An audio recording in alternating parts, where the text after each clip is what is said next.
Morning. Where are we going to today, Peter? Werribee Park Mansion, Jojo. Yes, but we're not going to see the mansion today because we showed you that last time. But we're going to definitely show you the grounds and the rose garden. So come along with us and check it out. Looking forward to the rose garden. I mean, it will be December, but their better blooms are in November. Anyway, let's check it out.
In 1875, the Chirnside family property was over 90,000 acres and ran some 80,000 sheep.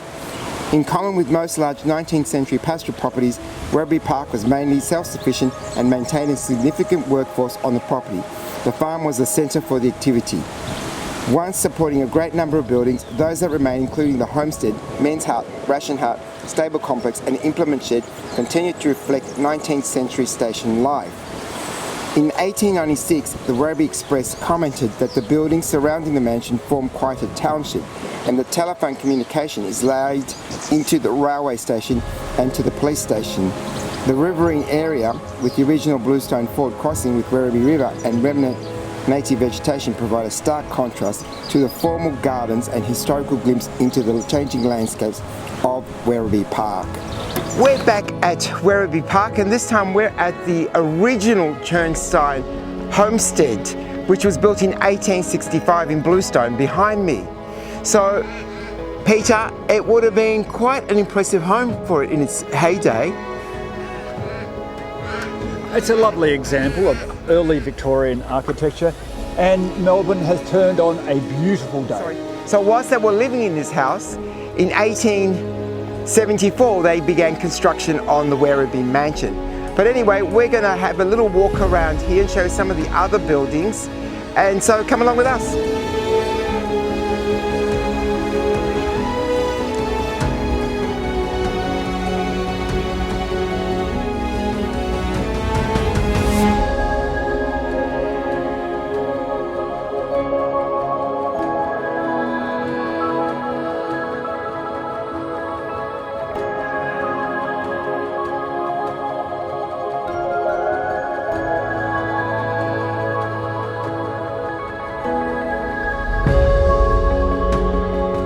In the 1850s, the ration hut.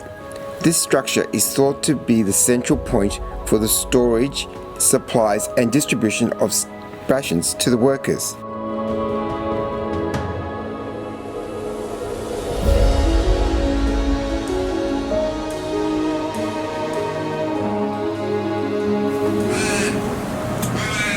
Well, I'm standing under the veranda of the men's hall.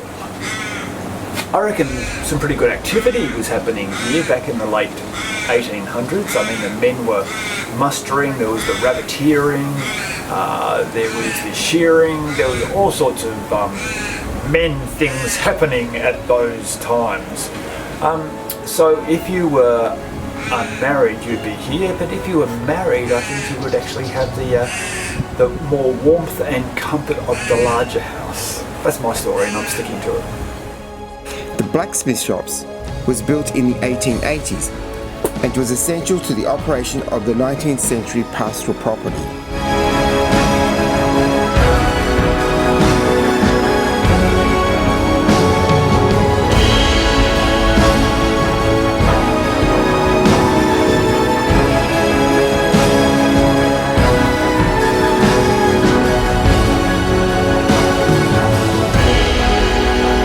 The stables complex consisted of a coach house, loose box, groom's room, stallion box, 5 horse stalls and a continuous overhead loft, likely to have been built before 1861.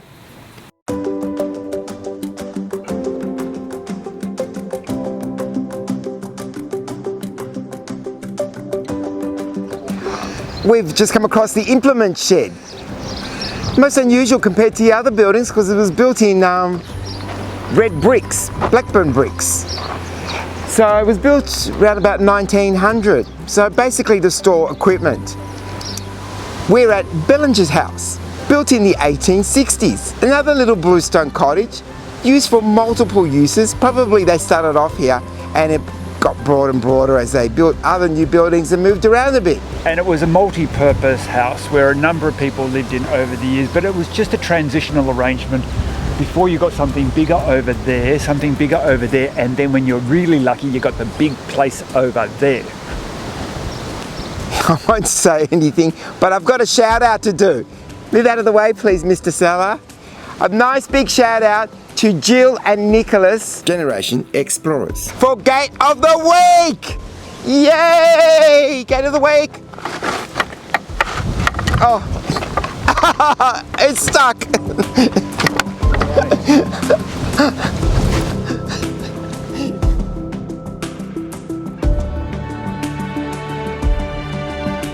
From the 1860s until the turn of the century, this wool shed was the economic powerhouse of the Chirnside family's Werribee property.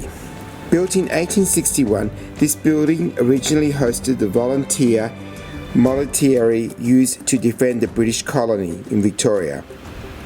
The following year, 45,000 sheep were run through this shed, producing 506 bales of wool.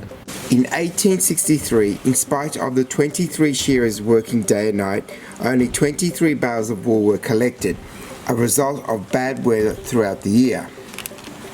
Like today, good weather and plentiful of rain were vital in ensuring the survival of the Chirnside family's property and its workers.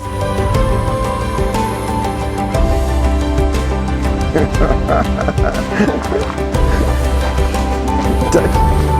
don't need to swear.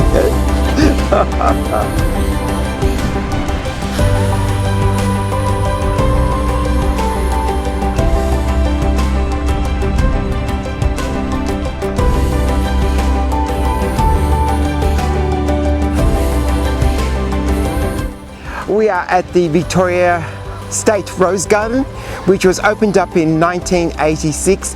There are 5,000 roses here, but we're not going to show you 5,000 roses. We'll just give you a little taste of what there is to see here. Oh, 5,000 plus roses.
grotto, built in the 1870s. The grotto is one of very few existing in Australia, from the Italian word grotta. The picturesque cave-like room was popular feature of the 18th century's English garden design. Constructed from bluestone and granite boulders, the grotto is built on a man-made island in a man-made lake, and the succulent plants covering the grotto are in bloom. A vibrant rainbow of colour appears on the lake.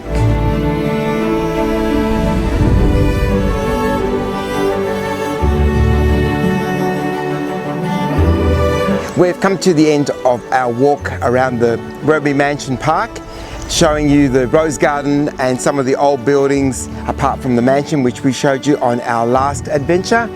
We've finally come to the grotto and the lake, which was a good place to come on a very hot day if you were looking for some shade from the sun. So it's time for us to say goodbye and look forward to seeing you on our next adventure. So thanks for coming along. Bye folks.